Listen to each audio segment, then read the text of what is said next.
Today, the Harp Gallery has acquired an antique wall accent shelf. It is a perfect example of Eastlake design, featuring simple geometric shapes, shallow recessed carvings, and a focus on nature, in this case with the bust of a stag. Other clues to its heritage include the use of walnut and ebonized wood highlights, characteristic of many Eastlake pieces. It is hand-carved and dates back to around 1890. The original wood shows significant aging, mars, and discoloration and oxidation in the carvings, and the stag bust has had the antlers broken off at some point.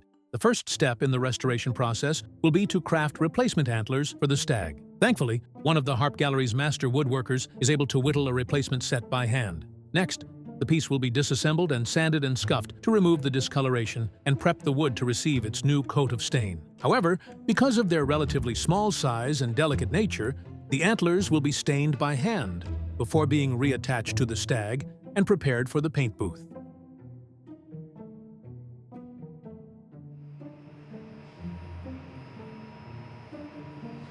First step, picking out the stain. This is our English mix. Give it a stir. Everything settles. Such a small piece, we don't need a full can. For something this size, I'm only gonna use probably about that much. But that way, when I tilt my gun, I can tilt at weird angles with more in there, and I'll actually get the flow. This pushes air in, and then this pulls the stain out. The pump over here pumps out, I wanna say 15 PSI. It's a very low pressure. The real key to whatever's going on here is with this air cap here. So there's a series of holes going right around the center there. That actually helps spread the air out, get all the atomization moved around, and gives you a nice even layer. If you get too much pressure with something like this, the way this is set up, it'll come out in almost a stream. The only time the liquid is actually pressurized is when I pull the trigger, because in the center there you can see, yep.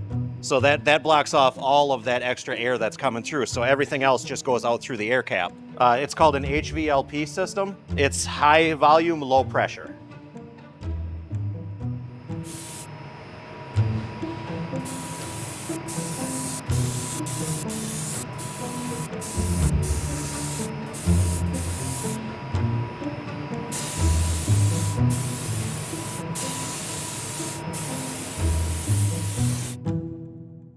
Once the first coat is completed, Travis begins the process of removing the excess stain with a soft, absorbent rag. If too much stain is left on too long, it will set unevenly, which would require the entire piece be sanded back down, wasting valuable time, resources, and more importantly, further altering the original state and possibly the integrity of the wood that is over 130 years old.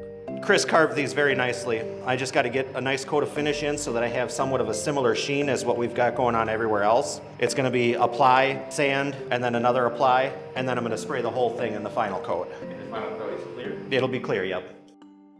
Once the clear coat dries, the piece is moved into Harp Gallery's custom-designed studio to be professionally photographed. Afterwards, the item is cataloged and added to the store's online marketplace before being moved to the showroom floor, where it will await its new owner and its new home. For more videos like these, or for questions about your own pieces, please visit our YouTube channel or reach out to us online at harpgallery.com.